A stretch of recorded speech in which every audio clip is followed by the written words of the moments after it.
he visto en Semana Santa una película argentina, se llama Juan, de profesores de filosofía. Es súper divertida. ¿Cómo se llama? Juan. ¿Juan? Juan. Juan. Juan es una boca de metro. De Buenos Juan, pues queda Está en la Avenida recomendada. Filocine. Yo me hartaba de Queda recomendada Juan.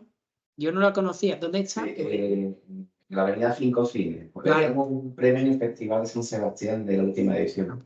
Y es que, bueno, nos gana por los filósofos, ¿no? Y son una controversia que hay entre dos profesores que están aspirando a la cátedra, ¿no? Vale. Una estrella que viene de Alemania, hablando en alemán de Kant, y el otro es de allí que no se movió de Argentina, y es sabiado de esto, bueno, pues es súper divertido. Vale. Juan, me la apunto. Nos la apuntamos porque es difícil ver productos culturales que traten la filosofía y la traten bien, la traten al menos de una manera aceptable. Otra, lo que pasa es que eso tiene altibajos esa serie. Sí, en realidad ya verás que el tema de Merlí, la filosofía es una excusa para darte una telenovela de sobremesa. Pero bueno, al menos de vez en cuando hablan de los filósofos y de vez en cuando hablan de los filósofos hablan bien. No siempre, de hecho se podría hacer una... Esto no es, es que ya estoy grabando, esto no es una crítica, pero se podría hacer un ejercicio de PEC que fuera ver una temporada de Merlí y sacar los errores. Yo esto lo hago en clase alguna vez con temas jurídicos, ¿no? Hay una cadena de radio, no voy a dar más datos para que nadie se me sienta ofendido ni nada, donde todos los jueves colabora un abogado chico, que, bueno, un hombre ya mayor, no sé cómo es, la voz que tiene la de hombre ya ha entrado en años.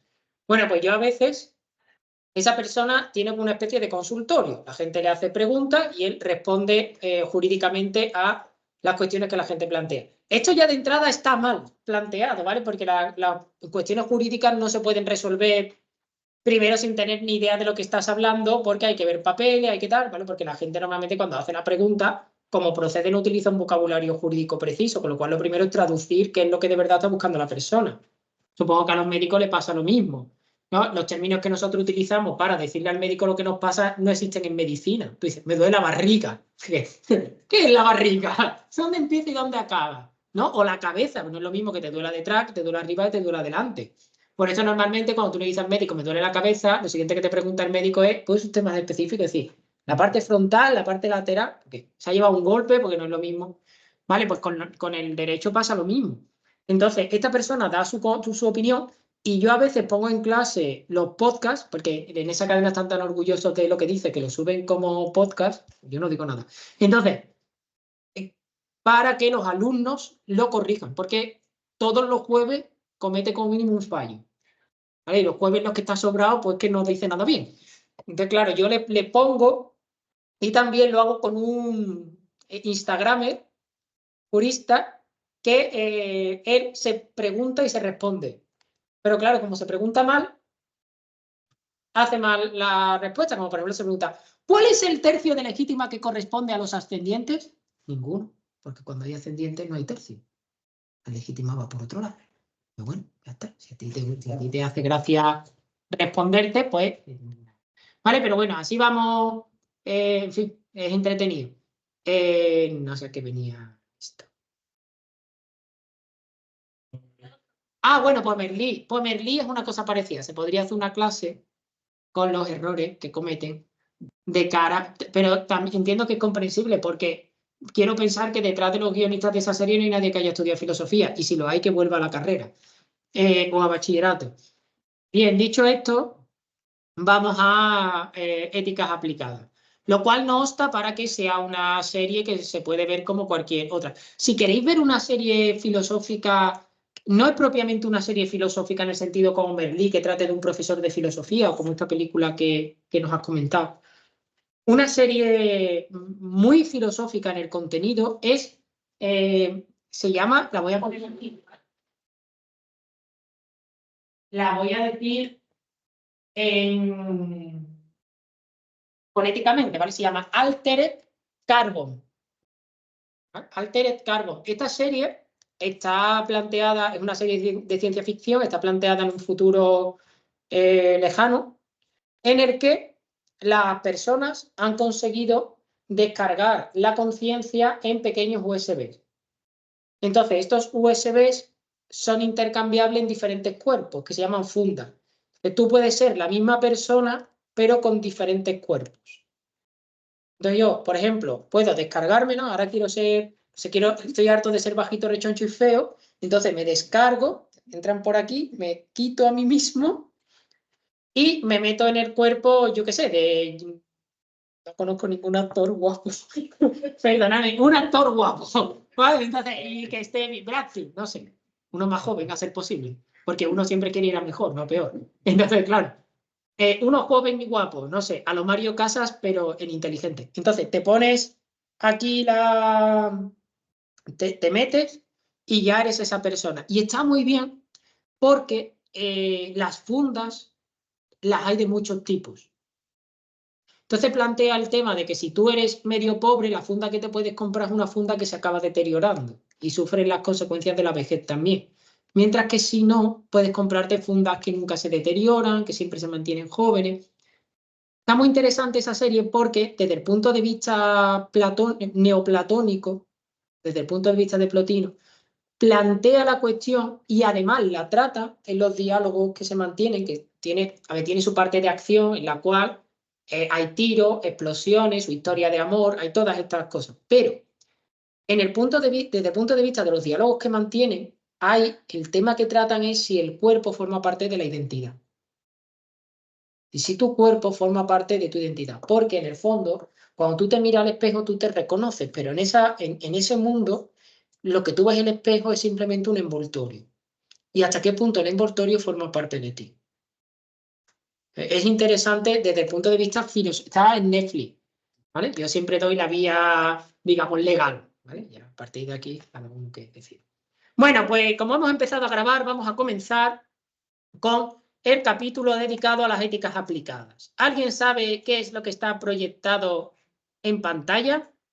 Juro por Apolo médico, por Asclepio, Higía y Panacea, por todos los dioses y todas las diosas, que inclusive eran los griegos, tomándolos como testigos, cumplir fielmente, según mi leal saber y entender, este juramento y compromiso. Venerar como a mi padre, a quien me enseñó este arte, compartir con él mis bienes y asistirle en sus necesidades, considerar a sus hijos como hermanos míos, enseñarles este arte gratuitamente si quieren aprenderlo, comunicar los preceptos vulgares y las enseñanzas secretas, y todo lo demás de la doctrina de mis hijos a los hijos de mis maestros y a todos los alumnos comprometidos que han prestado juramento. En cuanto pueda y sepa, usaré las reglas dietéticas en provecho de los enfermos. Jamás daré a nadie medicamento mortal, por mucho que me solicite. No tallaré cálculos, sino que dejaré esto a los cirujanos. En cualquier casa que entre, lo haré para bien de los enfermos. Todo lo que vea y oiga en el ejercicio de mi profesión, lo callaré y lo guardaré como secreto. ¿Alguien sabe qué tenemos en pantalla? Es el juramento hipocrático, efectivamente. Juramento hipocrático, que forma parte del acervo colectivo, ¿no? Que es este juramento que se supone que hacen los médicos para... este es el juramento hipocrático original, o que ahora lo habrán actualizado. Es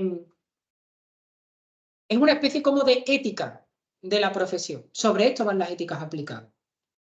La idea de que hay determinadas profesiones, determinadas áreas de la vida que tienen que estar etificadas para cumplir bien su función. Esto no es algo que sea de suyo y de hecho a lo largo de la historia ha habido conflictos sobre si existen éticas de las profesiones o no y si todos los profesionales están vinculados a esta ética o no.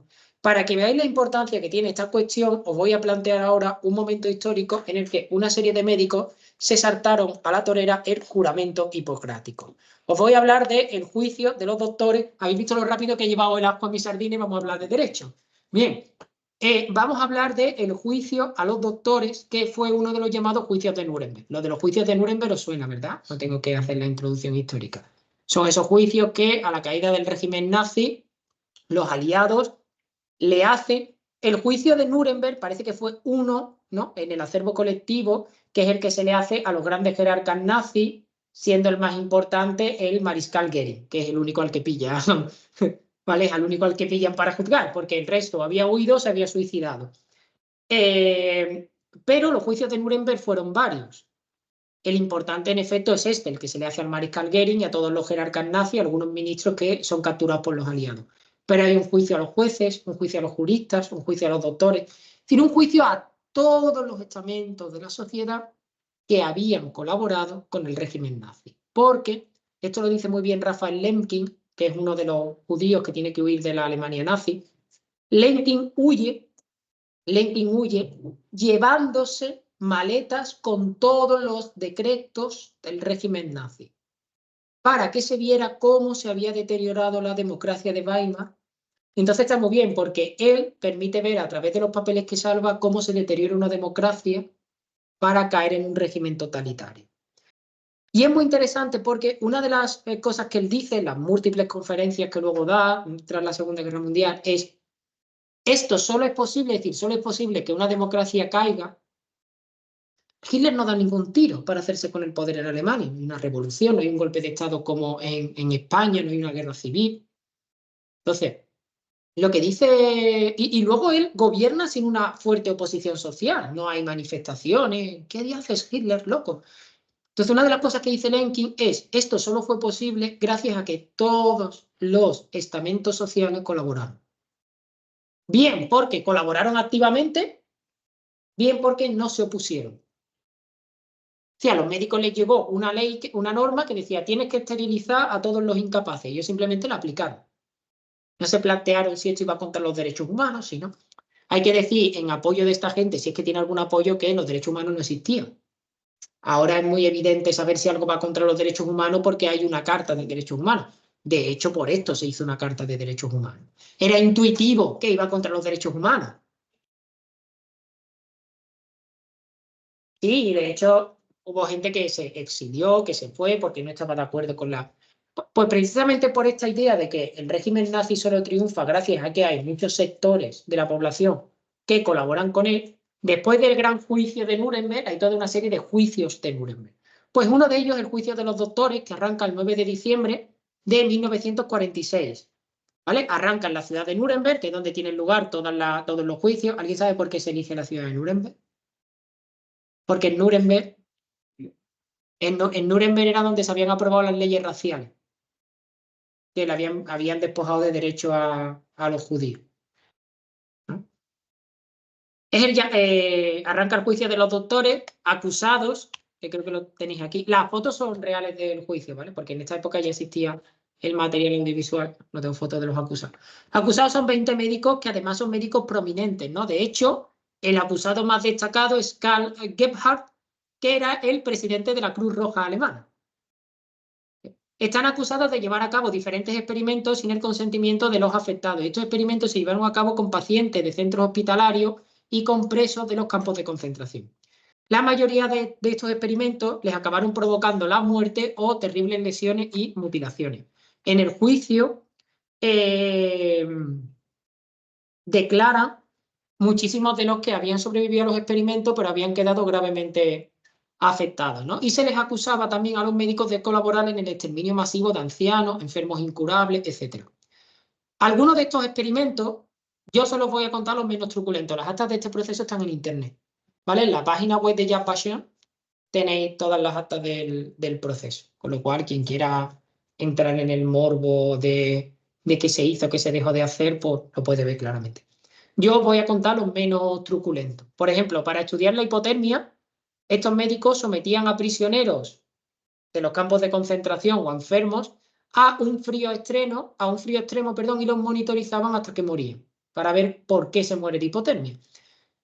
¿Cómo? Recibieron la orden de que estudiaran si el estado de hipotermia era reversible, porque lo que le pasaba a los alemanes es que los pilotos que saltaban de los aviones y caían en el mar, a veces los rescataban vivos, pero ya habían entrado en un estado de hipotermia que al final lo único que conseguían era que se murieran en el barco. Entonces, la orden que se recibió desde arriba es: estudien si la hipotermia es reversible. Entonces, ¿qué hacían? Pues que cogen a personas de los campos de concentración, los someten a un frío extremo y cuando entran en ese estado en el que, por el análisis que han hecho previo de las constantes, ven que van a morir, lo que hacen es intentar reanimarlos de 1000 modos, como por ejemplo lanzándoles agua hirviendo, acercándolos al fuego, de mi manera, ¿no? Para ver si el Estado era... Ahora nos parece una barbaridad y que nadie entienda lo que voy a decir como una defensa, pero la medicina avanzó muchísimo gracias a estos experimentos. Gracias es una manera de hablar, ¿vale? Por culpa de estos experimentos. En ningún caso lo estoy justificando, ni me parece que el fin justifique los medios, porque precisamente lo de la ética aplicada va de que el fin no justifica los medios. Por ejemplo, otra cosa que hicieron fue obligar a los presos a beber agua salada hasta comprobar cuánta puedes meter el organismo antes de que te mueras. ¿Cuánta agua puedes? Para que tenéis el caso. Aquí están señalando algunas de las secuelas que quedan. Pues porque también probaron con la resistencia de la piel, que quema, que no quema, qué quemadura se puede curar, cuál no. Otra cosa que hicieron fue esterilizar sin consentimiento a judíos por diversos medios. A unos judíos y a personas que tenían algún tipo de discapacidad intelectual. El juicio duró 140 días, el veredicto se pronunció el 20 de agosto de 1947. De los 20 médicos acusados, 16 fueron declarados culpables y 7 de los 16 fueron condenados a muerte. Situaciones históricas como esta que os he contado, en realidad muestran la necesidad de lo que vamos a hablar, de las llamadas éticas aplicadas. Es decir, de una ética o una rama de la ética que se centre no en ideas abstractas como la virtud, el bien o el deber, sino en el modo en el que actúan determinados estamentos o grupos sociales. Es decir, que se centren en cómo se actúa en esferas determinadas de la vida. Ya veremos que el elemento más acabado de las éticas aplicadas son los llamados códigos deontológicos. Yo os he puesto aquí en la pizarra algunos, por ejemplo, el juramento hipocrático, el código deontológico de la abogacía, el código de buenas prácticas bancarias, etcétera, etcétera.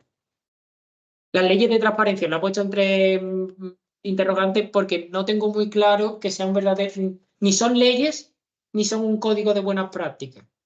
No son leyes por una razón. Yo quizás estoy muy anticuado, pero a mí me enseñaron la teoría positivista de Kelsen, que no la defiendo, odio a Kelsen con toda mi alma, es mi descarte jurídico, pero Kelsen dice, la teoría positivista, la teoría normativista dice que toda norma, para ser una verdadera norma, debe tener supuesto de hecho consecuencia jurídica. El supuesto de hecho es lo que debe ocurrir y la consecuencia jurídica es lo que va a pasar. Por ejemplo, el 138 del Código Penal dice: el que matare a otro será condenado como reo de homicidio a la pena de 10 a 15 años de prisión. El que matare a otro sería el supuesto de hecho, lo que pasa, los 10-15 años de prisión, la consecuencia jurídica. Bien, si no hay consecuencia jurídica, en realidad no hay verdadera norma, ni verdadera obligación, ni verdadero deber. Las leyes de transparencia no tienen consecuencia jurídica. Entonces no son verdaderas leyes. Ni las otras tampoco.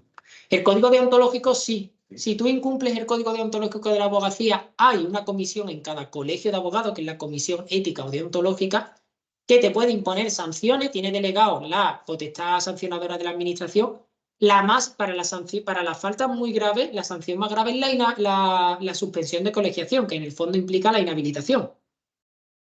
Porque si yo te suspendo o te expulso del colegio durante 5 años, son 5 años que no vas a poder ejercer de abogado, porque la expulsión del de Sevilla implica la expulsión en general. Sí, pero eso no sería ya un código deontológico, ¿no? Sí, porque tiene consecuencias. Claro, entonces sí. La banca, está trabajando 30 años en el banco. Eso tampoco tiene consecuencias. No he sido ejecutivo grande, pero he sido director y director regional. Y para mí el código de práctica bancaria es un escaparate. No sirve absolutamente para nada. Por eso, a ver, de buenas prácticas bancarias... No le esto... No le he puesto... pero... A ver, las leyes de transparencia yo lo he puesto entre paréntesis por lo de leyes, porque no me parecen verdaderas leyes. Son formalmente... O sea, si hablamos de esta diferencia entre ley en sentido material y ley en sentido formal, son leyes en sentido formal porque son leyes, están promulgadas por el Poder Legislativo y aparecen en el BOE, pero no son leyes en sentido material porque no tienen una consecuencia jurídica. Con el Código de Buenas Prácticas Bancarias pasa lo mismo, es decir, no hay una consecuencia jurídica para el incumplimiento. Con el Código Deontológico de la Abogacía, no, el Código Deontológico de la Abogacía sí tiene sanciones, infracciones, o sea, un código de infracciones y sanciones. Y de hecho son... Pues bien, surgimiento de las éticas aplicadas. Las éticas aplicadas aparecen en los años 60 y 70 del siglo XX como consecuencia del giro aplicado de la filosofía que afecta sobre todo a la filosofía moral. En los años 60 y 70 queremos que la filosofía pueda aplicarse. Entonces, claro, ¿qué vamos a aplicar a la metafísica? Pues bueno, la parte de la filosofía que tenía todas las papeletas para ser aplicada era la ética, la moral. también la filosofía del derecho, la filosofía de la religión, la filosofía, las llamadas tradicionalmente filosofías prácticas, la filosofía política, son filosofías que se prestan a su aplicación, porque, digamos, las reflexiones que tienen lugar en ella tienen muy fácil aterrizaje en el mundo práctico. Las éticas aplicadas, siempre hablaremos de éticas aplicadas, porque hemos dicho que es cuando la reflexión ética se aplica a ramas concretas de la vida. Entonces siempre habrá una ética aplicada en biotecnología, una ética aplicada en la abogacía, una ética aplicada en la banca. Entonces hablaremos siempre de éticas aplicadas, que tienen como objetivo aplicar a terrenos prácticos determinados las consecuencias de la reflexión ética. Y con lo que buscan en última instancia es, de algún modo, dotar a una sociedad plural o a determinados sectores de esta sociedad plural de orientaciones éticas, de modo que esto no sea el homo homini lupus. Obviamente, la ética aplicada las éticas aplicadas en su foro interno a lo que aspiran es a ser normativas. ¿Vale? Porque si no se vuelven normativas, se quedan en un escaparate o en papel mojado. Si yo te digo, por ejemplo, no copies en el examen, porque eso va contra la ética del estudiante, pero no hay ninguna consecuencia por copiar, si tú te pillamos copiando no te va a pasar nada, en el fondo todo queda a un nivel, digamos, muy de declaración. Ahora bien, ¿a qué aspira la ética del estudiante del no copiar? A que si te pillo copiando, te suspenda la convocatoria o te pueda abrir un proceso de expulsión. ¿Por qué? Porque, como muy bien expresa Glaucón en La República, en el Anillo de Giges, hay que confiar más en que la gente te tenga miedo que en que la gente sea buena. ¿Vale? Porque puede que la gente no sea buena, pero seguro que tienen miedo. Entonces, el que no estudie por convicción, lo estudiará por miedo a ser cogido, ¿no? Y de hecho las sanciones por copiar son muy duras, normalmente. Bien, estas éticas no nacen en un laboratorio, no nacen en los despachos de las grandes mentes de la ética, sino que parten de la realidad social. Porque esta realidad social lo que hace es instar a los diferentes agentes a buscar solución a problemas morales. Estas éticas parten de un hecho, que es cualquier actividad que se desarrolle con una cierta seriedad acaba planteando dilemas morales, problemas morales. Bien, ¿qué es lo que tenemos que hacer? Lo que tenemos que hacer desde la ética es dotar a las personas de instrumentos para que puedan solventar estos dilemas morales. Esas son las éticas aplicadas. Por tanto, ¿quiénes van a ser los agentes o quiénes van a ser las personas que se preocupen de elaborar y aplicar estas éticas? Primero, los gobiernos. Aparecen, por ejemplo, y se han puesto ahora súper de moda los comités de ética, los códigos de buenas prácticas, los asesores, los expertos, ¿no? Que proceden de diferentes campos y áreas del pensamiento. Por ejemplo, en este campo de la ética aplicada es uno de los campos, valga la redundancia, donde más vemos la interdisciplinariedad. Porque, por ejemplo, los que se dedican a la bioética no solo vienen del mundo de la filosofía, muchos vienen del campo de la medicina, de la biología. Por ejemplo, ahí tenéis uno de los mayores expertos en España en bioética, Diego Gracia Guillet, que es médico. Vemos la interdisciplinariedad, ¿no? Cómo el término experto se amplía. Los ciudadanos, que adquirimos cada vez más conciencia de nuestros derechos, de nuestros deberes y de nuestras responsabilidades en el campo de la moral. Esto es cierto que, si por algo se caracteriza la sociedad occidental actual, es por haber hecho al ciudadano y a la ciudadana muy consciente de sus deberes morales con la comunidad. Otra cosa es que se cumplan o no. Pero, por ejemplo, cada vez somos más conscientes de la necesidad de reciclar, de lo que tú no recibes un beneficio inmediato, del cuidado de las zonas comunes, de las zonas cívicas, ¿no? Esta idea, ¿no?, de que tú no solo tienes derechos en la sociedad, sino que también tienes una serie de deberes que a veces son difusos, porque ¿a quién ayudas cuando reciclas? Realmente tú no puedes señalar a una persona a la que estás ayudando como cuando le das a alguien algo, ¿no? Cuando colaboras directamente con, ¿no? Cuando yo estaba de voluntario en Save the Children, yo veía a los niños en concreto con los que estaba colaborando. Estoy colaborando con estos, ¿vale? Porque estoy con ellos dándole clase. Pero cuando tú reciclas, ese deber es más difuso, pero cada vez somos más conscientes de este tipo de cosas. Y los filósofos morales, o las filósofas morales que se comprometen en realizar una reflexión ya no, digamos, chauvinista o de gremio, sino una reflexión en conjunto con gobiernos, ciudadanos y expertos de otras disciplinas.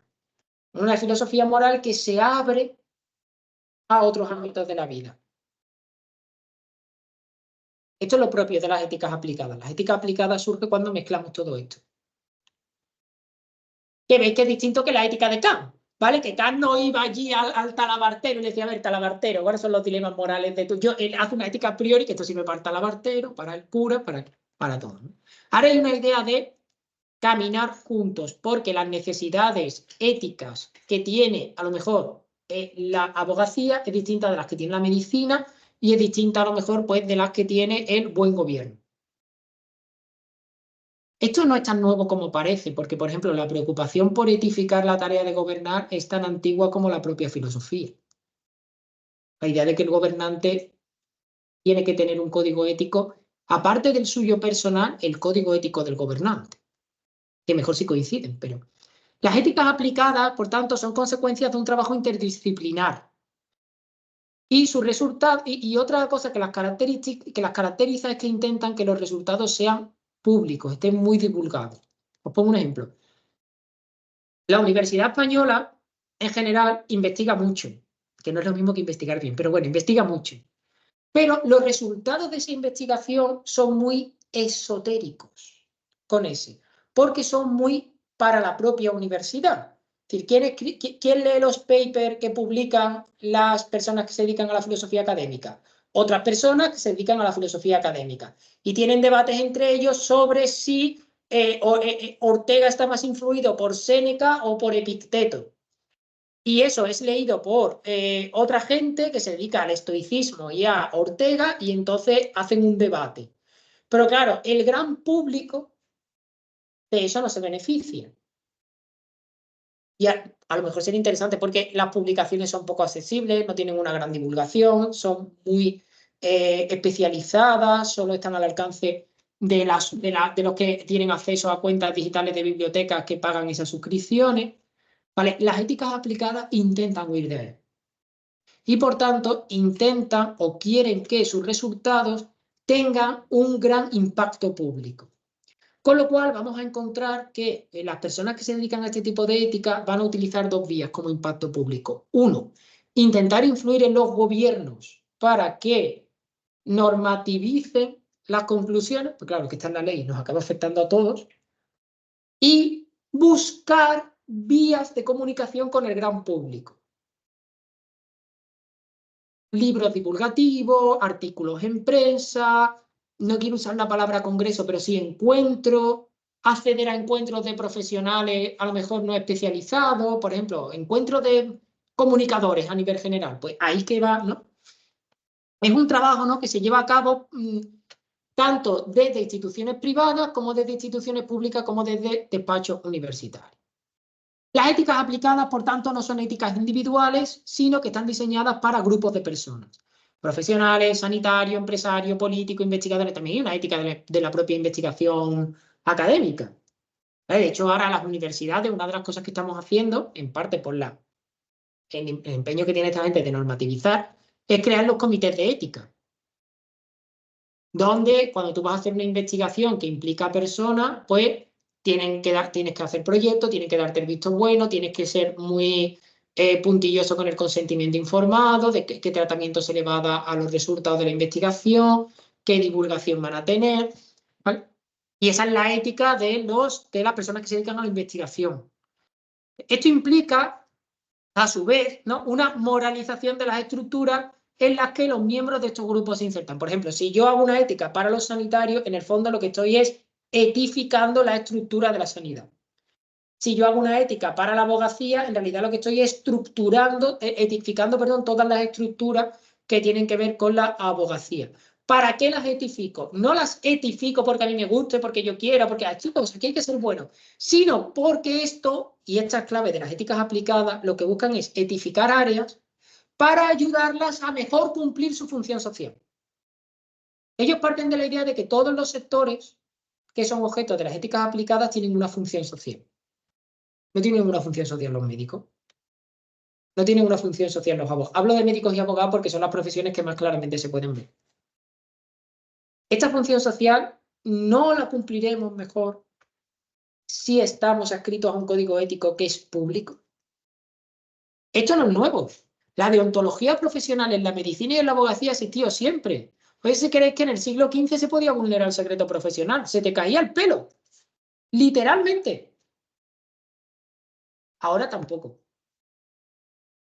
Entonces, etificamos. ¿Por qué? Porque la ética aplicada, aparte del hecho de que hay, las éticas aplicadas, aparte de un hecho de que hay profesiones o actuaciones que por su propia naturaleza, para cumplir bien sus fines, tienen que incidir y afectar a los derechos fundamentales de otras personas.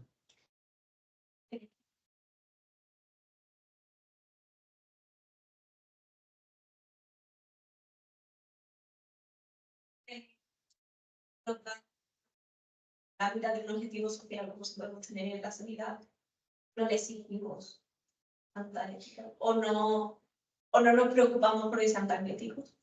A ver, claro, el problema es, yo creo que tiene que ver con eso y también tiene que ver con que hay ámbitos que son más fáciles de etificar que otros. Pues, por ejemplo, etificar la sanidad es muy fácil porque está etificada desde el juramento hipocrático. Las personas que se dedican a la medicina, hay de todo, como en botica. Y yo tenía un profesor que decía, la mejor manera de mentir es generalizar. ¿Vale? Todas las generalizaciones en el fondo son una mentira. Pero, por regla general, la mayoría de la gente que se dedica a la medicina es muy consciente de la importancia de la función que desempeña. Digamos, vienen etificados de casa. Etificar ese sector es relativamente fácil.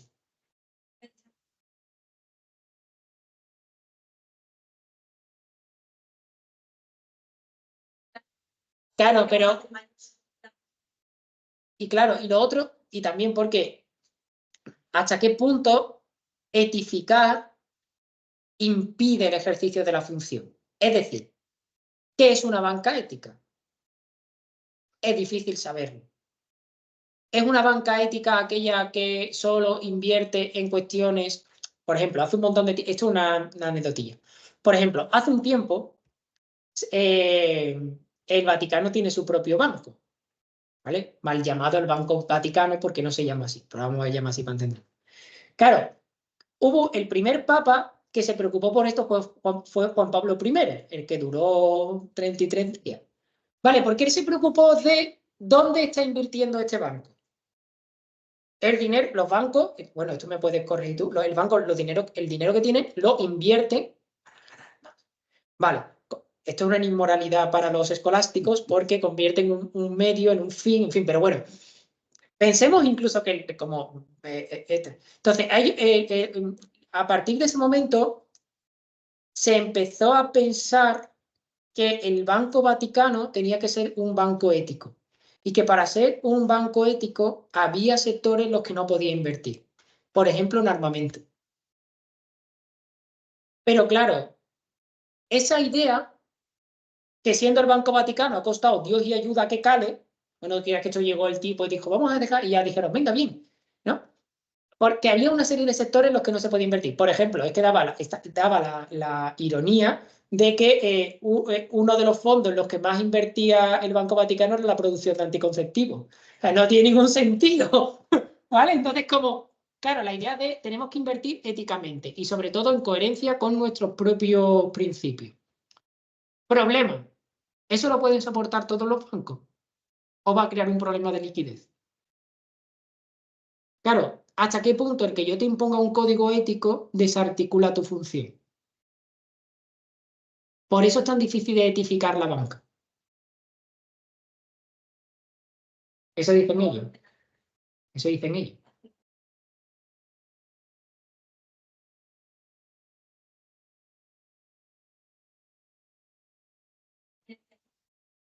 Eso en invertir un 1% en energía limpia y un 90% en... Pero esto ya lo dicen los ISO, ¿no? Cuando van a ver el Heraldo de Springfield o el comprador de Springfield, que es el periódico, dice, todos nuestros periódicos llevan un porcentaje de papel reciclado. Y pregunta Lisa, ¿cuánto? Y dice, 0. 0 es un porcentaje.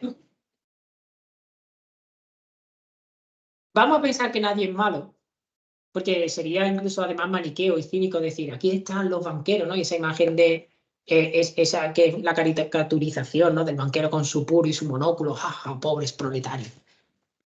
Vamos a pensar que hay sectores que son más difíciles de identificar porque, digamos, su función implica una cierta laxitud. Es como etificar al ejército.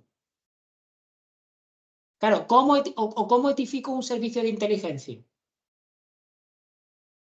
Es muy difícil porque si le aplicamos los criterios éticos que socialmente se consideran de bien y de mal al CNI, y yo hago un código de buena práctica del CNI y lo voy a aplicar, mañana cierro el CNI. Entonces, es muy difícil. No imposible. Y también hay que entender que no todos los agentes quieren actuar conforme a una ética. Ni todo. Y entre el 0 y el 100, que yo creo que es ahora mismo donde está la banca, es yo no quiero actuar ni totalmente al margen de la ética, perdón, ni 100% a favor de una determinada concepción de la ética. Entre el 0 y el 100 está el 35 o el 65. Y ahí es donde yo voy a intentar encajarme. Han hecho su camino, han hecho su camino. A veces porque han querido y a veces a base de palos de resoluciones judiciales. Y ahí están. En ese caso concreto. Hay otros que son más fáciles de identificar. Por el perfil, por la función, por lo que sea. Es cierto que no siempre es fácil y que esto de las éticas aplicadas es siempre un camino, ¿eh? No hay que pensar que está terminado ni nada. Por ejemplo, uno de los ámbitos que curiosamente más se ha dejado etificar y más difícil parecía a priori era todo el campo de la bioética y de la investigación. No clones, no clones. No experimentes con esto, no experimentes con esto, al menos oficialmente. Que sería tan fácil como decir, voy a hacerlo. ¿Vale? O no me vas a limitar. Porque hay. La cuestión de la ética aplicada es que siempre requiere de los dos polos, ¿no? El polo que reflexiona sobre la ética y el polo que aplica. Lo original de estas éticas es que intenta que la reflexión sea una especie, o sea elaborada por los dos polos a la vez. Si cuando vamos a hablar, por ejemplo, de buenas prácticas bancarias, vamos a preguntarle también a los banqueros y vamos a tener en cuenta lo que nos dicen. Y ellos tendrán que tener en cuenta lo que decimos nosotros. Que eso, por ejemplo, hasta el surgimiento del giro aplicado en la ética, no se veía. Lo que había era un catedrático, una catedrática en su despacho que sacaba un libro que era ética de, no sé, de podar de planta, pero que a lo mejor no había hablado con nadie que podaba planta. Ahora lo que hacemos es llamar a los que podan planta y decirle, a ver, ¿cómo hacéis y cómo podemos hacer para que lo que hacéis no sea totalmente pernicioso para la sociedad? Es decir, que no quiebre tu banco y tengamos una crisis económica de 8 años. A lo mejor no calificar con AAA Mega Plus, inversión súper segura, a préstamos que eran una caca, o a deudas que eran una caca, a lo mejor es una buena manera de mejorar. No sé, no entiendo, ¿no? Pero ahí vamos. Las éticas aplicadas o este tipo de ética tienen dos momentos, el momento aristotélico y el momento kantiano. El momento aristotélico viene dado porque estas éticas son éticas de la actividad, es decir, siempre parten de un hecho. Que esto es una cosa que decíamos de Aristóteles, que él tiene el esfuerzo de partir siempre de la observación de la realidad. Se parte de la investigación, se parte de la empresa, se parte de la sanidad. Y, perdón, además de partir de una actividad, identifica cuáles son los bienes internos de esa actividad, con lo cual va a orientar la ética hacia la consecución de esos bienes internos. Yo no quiero que la sanidad sea una cosa distinta por etificarla. Al revés, lo que quiero es que mediante este código ético la sanidad alcance los bienes que le son propios. Lo específico, por tanto, de cada ética aplicada, y por eso siempre hablamos de éticas aplicadas, viene dado por los bienes que persigue cada actividad. Los bienes que persigue el médico será distinto que los bienes que persigue el abogado, de los bienes que persigue la jueza y de los bienes que persigue la fiscal de examen. Serán distintos. Y precisamente esa distinción de bienes produce la distinción de éticas. Ese es el momento aristotélico. Partimos de una actividad, identificamos bienes internos y elaboramos la reflexión en atención a esos bienes internos. ¿Cuál es el momento kantiano? Pues bien, los bienes que se persiguen dentro de cada actividad se van a hacer dentro de un marco deontológico común. Y este marco viene dado por lo que puede denominarse la ética cívica. Es decir, ¿hay una ética de la sanidad? Sí. ¿Hay una ética de la abogacía? Sí. ¿Son distintas? Sí, pero ambas participan del mismo marco, que es el desarrollo de una función social y cívica en una sociedad occidental, pluralista, laica. Ese es el marco. ¿Vale? Entonces, por ejemplo, ningún código deontológico de la abogacía diría, no, está prohibido mentirle al juez porque las mentiras le rompen las costillas al niño Jesús.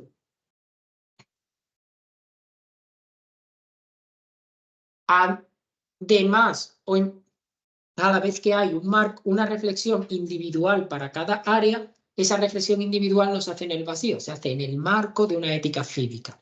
Ese es el momento deontológico. Es decir, ¿qué es la ética cívica? Pues es un marco de principios y valores que conforman la conciencia social. Por ejemplo, si tuviéramos que hablar de nuestra sociedad, la libertad, el pluralismo, la igualdad, la justicia, la redistribución, son ideas que comparten más o menos todas las personas que viven en la sociedad, más allá de que cada uno en grados distintos y con su ideología y su propia idea de cómo debería aplicarse. Este marco común está fundado en dos principios. Esta ética cívica está fundada en dos principios. El imperativo kantiano del fin en sí mismo, estas cosas. ¿Por qué buscamos la igualdad? Buscamos la igualdad por sí misma. No la buscamos para nada distinto de ella misma, quiero decir. Y esta ética kantiana reformulada por los principios que vimos en la primera tutoría de la ética del discurso. Digamos que lo que se fundamenta o el marco que conforma la ética cívica no ha sido elegido individualmente ni dictatorialmente, sino que se entiende que en las sociedades democráticas lo hemos elegido dialógicamente, a través del consenso y el acuerdo. La ética aplicada, por tanto, es la modulación de una ética cívica en las distintas esferas de la vida. ¿Se ha entendido este juego entre lo individual y el marco común? Vale. Pues bien, en esta tutoría, al contrario que en otras hemos hablado siempre de éticas y no de ética. Y hemos usado el término plural, lo tenéis aquí, porque en cada una de estas éticas se aplica una esfera diferente. Por ejemplo, si yo digo el principio no mentir es distinto para un médico y para un abogado. No es lo mismo que el código deontológico le diga al médico no mientas que se lo diga al abogado, porque el abogado sabe que en algunas esferas va a tener que mentir. ¿Qué significa no mentir para el médico? Pues a lo mejor para el médico no mentir significa que tiene que ser sincero con el paciente con respecto a su diagnóstico. ¿Qué significa no mentir para el abogado? Significa que no tiene que fabricar pruebas, que no tiene que comprar testigos, que no tiene. Pero si le preguntan, ¿es su cliente culpable? Va a tener que decir no, aunque él sepa ciencia cierta que lo es. Lo que no puede es fabricar pruebas, comprar testigos, amenazar a peritos para que digan lo que él quiere decir. Pero él no puede levantarse y decir al juez, mire, señoría, esto está perdido, porque es que me dijo ayer que le dio las 20 puñaladas al vecino. Entonces, mire, condénelo y nos hemos ahorrado un juicio. ¿Vale? El no mentir es distinto. No mentirle al cliente, no mentirle tampoco al compañero, pero al compañero tampoco tú no puedes llegar al fiscal, menos como está la fiscalía últimamente, y decirle, no, ha sido él, publíquelo, ¿no? Tú normalmente juegas, ¿no? Por eso digo que por eso hay éticas, porque los principios, aunque a veces sean comunes, se van a aplicar de manera distinta. Esto, sin embargo, no supone la pretensión de una cierta universalidad. ¿Por qué? Porque a través de la reflexión lo que hacemos es intentar que ninguna de estas éticas sea reducida a su propia profesión. De tal modo que nadie puede decir, vale, esto vale para los médicos, pero no. Si os fijáis, los principios de los códigos deontológicos, yo os he puesto ahí algunos por si queréis leerlo y tal, son principios primero, que yo creo que cualquier persona pudiera aceptar que no te mientan, que sean honrados, que no te quedes con dinero que no es tuyo, sino que también valen como para una especie de vivir en sociedad. Y por tanto hay una pretensión de superar o trascender el ámbito propio de cada una para entrar en un diálogo entre todos. Bien. Y la universidad también es disciplinar, es también a nivel global. O sea, que la ética de la medicina sea igual en Francia y en España. Intentamos que sea, esa es la idea última, y de hecho, por ejemplo, la Unión Europea ha hecho mucho por eso. Yo te voy a hablar de mi ámbito, que es el que más conozco. Por ejemplo, la Unión Europea ha unificado casi todos los códigos deontológicos y hay un código deontológico de la abogacía europea. Esta es la primera trascendencia, pero además se intenta que ese código deontológico pueda entrar en diálogo con otros códigos deontológicos.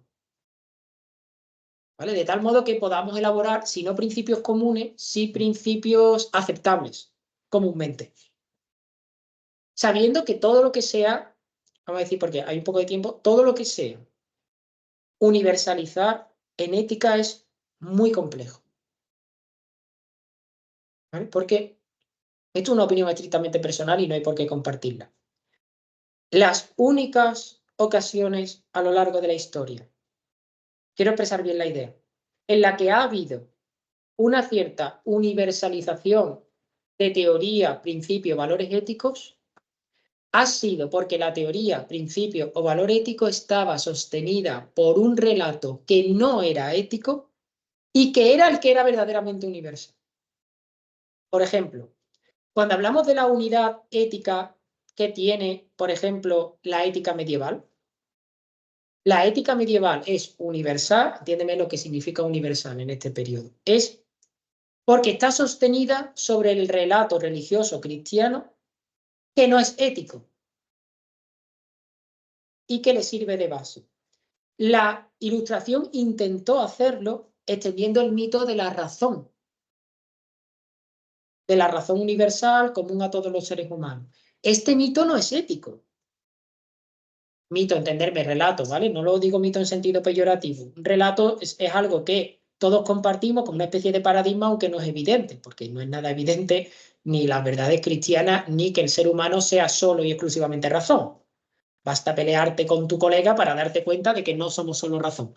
Pero, si yo tengo el relato del ser racional o del ser principalmente racional, sobre ese relato puedo universalizar el imperativo categórico.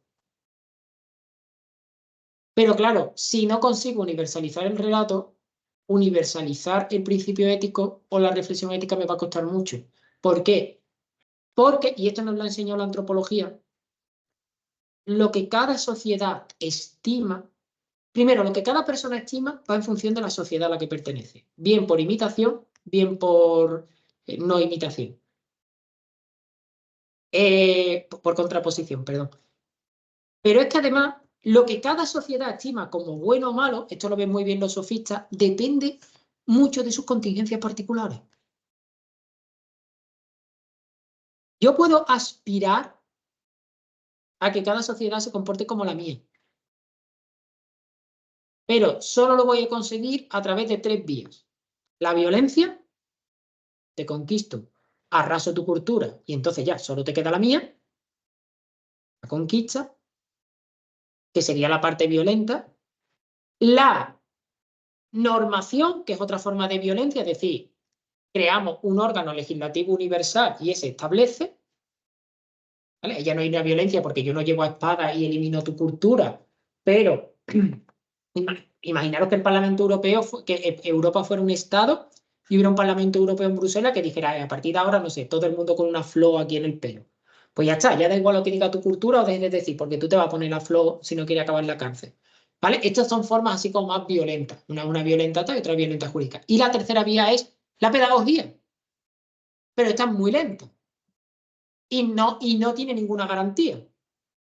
Porque cuando yo educo, yo por ejemplo me voy a mitad de una sociedad no igualitaria y me pongo a educar en la igualdad entre hombres y mujeres. Primero, esto va a llevar mucho tiempo, porque requiere que las personas que ahora tienen 5 años lleguen a los 30 para hacerse cargo de la sociedad, con lo cual es una tarea 25 años vista. Y además depende de que la educación haya tenido digamos, la permeabilidad suficiente en la persona como porque cuando llegue al puesto no participe de las estructuras preexistentes y las cambie. Ese es el problema. Después de eso, es que nosotros tendremos a pensar, entenderme bien lo que quiero decir, porque tampoco es que me meto en los berenjenales. Yo no estoy justificando ni desjustificando ni diciendo, pero nosotros, desde nuestro etnocentrismo europeo, tendemos a pensar que tenemos la mejor forma de vida. Entonces llegamos a los otros sitios y le decimos, a ver, pobrecitos vosotros, no tenéis democracia. Si os traigo la democracia, aquí tenéis democracia. Porque y lo hacemos de buena fe. No queremos que haya una guerra civil, ni queremos que se maten. Cuando Europa expande la democracia liberal o la democracia parlamentaria, no lo hace. Vamos a pensar que no lo hace de mala fe, que lo hace porque está convencida de que esta es una forma de gobierno la menos mala, si se quiere. ¿Qué pasa? Que eso implica pensar que mi forma de organizar la polis es mejor que tu forma de organizar la polis. Que mi forma de conducirme éticamente es mejor que tu forma de conducirte éticamente. Entonces, si tú no te conduces como yo, malo. Este es el problema de la universalización de la ética. Que siempre implica una suerte de coacción. Se da mucho en la ONG, Pan África. Yo que estaba en una y con una ayuda personal en Etiopía. Íbamos sobre todo a ayudar a atletas locales de allí, que van a ser atletas, ¿no? Pero de paso llevamos ropa para niños y demás. Y yo vi una cola de niños pequeños que le llevábamos zapatos y le pusimos un zapato a un niño y el niño lloraba como si lo estuvieran matando. Decíamos, hostia, ¿yo qué derecho tengo a ponerle a este niño un zapato? Si a lo mejor ya no vuelve a ver un zapato en su vida y le estoy imponiendo una cosa que el niño está acostumbrado a estar descalzo toda su vida. Y me hizo reflexionar mucho. Yo qué derecho tengo a imponerle a esta gente. Esto es un debate abierto.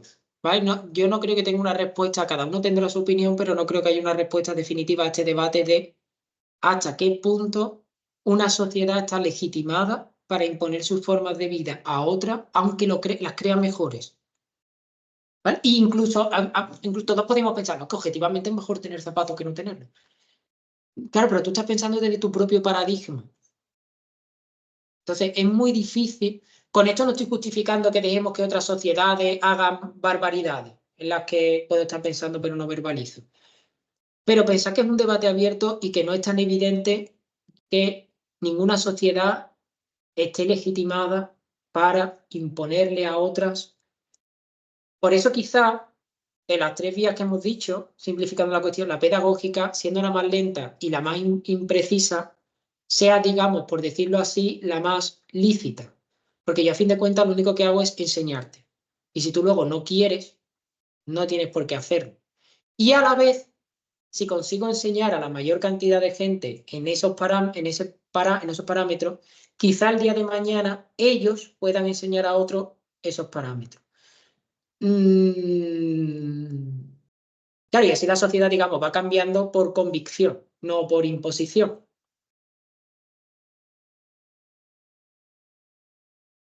No sé, no tengo una respuesta a la universalización de la ética porque creo que todo intento de universalización en el fondo responde a una suerte de coacción. Porque ¿qué universalizamos? La nuestra, ¿verdad? Es más, la forma de si hiciera el momento de utilizar técnicos que son de su ámbito, que van a país, de hacer un comité de expertos. Esa forma de universalizar la ética. Es que se intenta. Teniendo en cuenta la. Pero que estas cosas se intentan, que cuando Médicos Sin Fronteras llega a un sitio, va con la ética médica de Occidente. Y cuando forma a los médicos de allí, Médicos Sin Fronteras no solo va a poner vacunas, muchas veces lo que hacen es formar a los médicos, los forman con estos principios. Pero claro, tú luego te vas y ellos tienen que mantenerlo. Y a veces a ti te han dicho que sí, que sí, que sí. Mira, voy a poner un ejemplo, bueno, no, lo voy a poner cuando deje de grabar, ¿vale? Vamos a contar esto y luego os pongo el ejemplo bizarro. Bueno, lo justo Bueno, ya lo mismo, ¿no? Lo hemos visto en otra tutoría, se refiere a los medios políticos, a lo público, el bien, a lo privado, y se alcanza poniendo en juego la libertad individual. La ética aplicada se sitúa en un espacio intermedio, porque por un lado parece hacer alusión a cuestiones de índole privada, por ejemplo, la manipulación genética de bebés, que es una de las cuestiones que trata la bioética, parece que es algo privado, ¿no? Yo decido si manipulo a mi hijo o no lo manipulo, pero tiene una importante dimensión pública e interpersonal. Con lo cual, la ética aplicada está en medio camino entre lo justo y lo bueno, entre lo público y lo privado. La ética aplicada se mueve, por tanto, por el ámbito privado, que se resiste a ser intervenido, pero precisamente en esa parte del ámbito privado en el que éste puede incidir más sobre la sociedad y, por tanto, diluye o difumina ese espacio. Dudas, cuestiones, esta tutoría muy lentita, es una tutoría amable para después de vacaciones. Dudas, cuestiones, comentarios, voy a dejar de grabar.